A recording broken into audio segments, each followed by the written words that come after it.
5 മാസമായി Peermade pops tea കമ്പനിയിലെ തൊഴിലാളികൾക്ക് ശമ്പളം നൽകാത്തതിൽ പ്രതിഷേധിച്ച് INTUC, HRPE, KPW എന്നീ ട്രേഡ് യൂണിയനുകളുടെ സംയുക്താഭിമുഖ്യത്തിൽ പ്രതിഷേധ സദസ്സ് സംഘടിപ്പിച്ചു. IICC അംഗം അഡ്വക്കേറ്റ് EM ആഗസ്തി ഉദ്ഘാടനം ചെയ്തു. തൊഴിലാളികളുടെ ശമ്പളം കുടിശ്ശിക തീർത്ത് നൽകുന്നതിന് സർക്കാർ ഇടപെടൽ ഉണ്ടാകണമെന്നും EM ആഗസ്തി ആവശ്യപ്പെട്ടു. പീരുമേട് താലൂക്കിലെ പാമ്പനാർ, ഗ്രാമ്പി, തേങ്ങാക്കൽ, പശുമല, നെല്ലിമല, ഇഞ്ചാക്കാട്, മഞ്ചുമല തുടങ്ങിയ പോപ്സ് കമ്പനിയുടെ 7 ഡിവിഷനുകളിലുള്ള തോട്ടം തൊഴിലാളികൾക്കാണ് കഴിഞ്ഞ 5 മാസമായി ശമ്പളം നൽകാനുള്ളത്. ഇതോടെ 2000-ഓളം വരുന്ന തൊഴിലാളി കുടുംബങ്ങൾ പട്ടിണിയുടെ നടുവിലാണ്.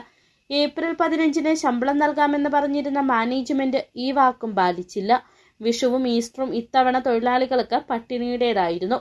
വിഷയം പരിഹരിക്കുന്നതിന് നാളുകളായി പ്രതിഷേധവും ഒപ്പം നിരവധി ചർച്ചകളും നടന്നെങ്കിലും ഫലമുണ്ടായിട്ടില്ല. ഇതോടെയാണ് സംയുക്ത സമരത്തിന് യൂണിയനുകൾ നേതൃത്വം നൽകിയത്. വണ്ടിപ്പെരിയാർ ടൗണിൽ സംഘടിപ്പിച്ച പ്രതിഷേധ സദസ്സ് AICC അംഗം അഡ്വക്കേറ്റ് EM ആഗസ്തി ഉദ്ഘാടനം ചെയ്തു. തിരുവനന്തപുരത്ത് വെച്ച് നടന്ന ചർച്ചയിൽ മാനേജ്മെന്റിന് അനുകൂലമായ നിലപാടാണ് മന്ത്രി സ്വീകരിച്ചതെന്നും തൊഴിൽ വകുപ്പ് മന്ത്രി വ്യവസായ ബിനാമി സമീപനമാണ് സ്വീകരിക്കുന്നതെന്നും EM ആഗസ്തി പറഞ്ഞു. അവർക്ക് കഴിഞ്ഞ 5 മാസക്കാലമായി അവർക്ക് ശമ്പളമില്ല. 3 ആഴ്ചയായി അവർക്ക് ചിലവ് കാശ് പോലുമില്ല. എന്നിട്ട് പോസ്റ്റൽ മാനേജ്മെന്റ് പറയുന്ന തൊഴിലാളി തൊഴിൽ ചെയ്യുന്നതാണ്. കൂലിയില്ലാതെ ജോലി ചെയ്യുന്നത് പറയുന്നത് അടിമത്ത സമ്പ്രദായമാണ്. അടിമ വ്യവസ്ഥയിലേക്ക് നാട് തിരിച്ചു പോകണമെന്ന് പറയുന്നത് മാനേജ്മെന്റ്.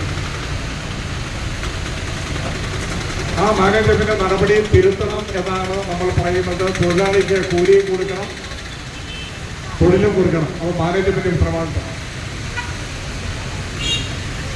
അതുപോലെ തന്നെ തൊഴിൽ ഉറപ്പ് നൽകാനുള്ള ബാധ്യത സംസ്ഥാന ഗവൺമെന്റുകളാണ്. തൊഴിലാളികൾക്ക് തൊഴിലിന്റെ മിനിമം വേതനം ഉറപ്പ് നൽകണം. കാലാകാലങ്ങൾ ഗവൺമെന്റ് അവരുടെ ജീവിത നിലവാരത്തിന് അനുസരിച്ചുള്ള ക്ഷാമഘട്ടം പ്രഖ്യാപിക്കണം. കാലാകാലങ്ങളിൽ ശമ്പളാവർദ്ധന വേണ്ടിയുള്ള തൊഴിലാളിയുടെയും മാനേജ്മെന്റിന്റെയും തൊഴിലാളിയുടെ ആവശ്യത്തെ പരിഗണിക്കാൻ വേണ്ടി മാനേജ്മെന്റിനെ പ്രാപ്തരാക്കാൻ വേണ്ടി നിർബന്ധിക്കാനുള്ള നടപടികൾ സ്വീകരിക്കേണ്ടത് സംസ്ഥാന ഗവൺമെന്റാണ്, സംസ്ഥാന തൊഴിൽ വകുപ്പാണ്. HRPE union president advocate Cyriac Thomas അധ്യക്ഷനായിരുന്നു. INTUC Peermade regional president KA Siddique സ്വാഗതം ആശംസിച്ചു. INTUC, HRPE, KPW എന്നീ ട്രേഡ് യൂണിയൻ നേതാക്കൾ പങ്കെടുത്തു സംസാരിച്ചു. City vision, Peermade.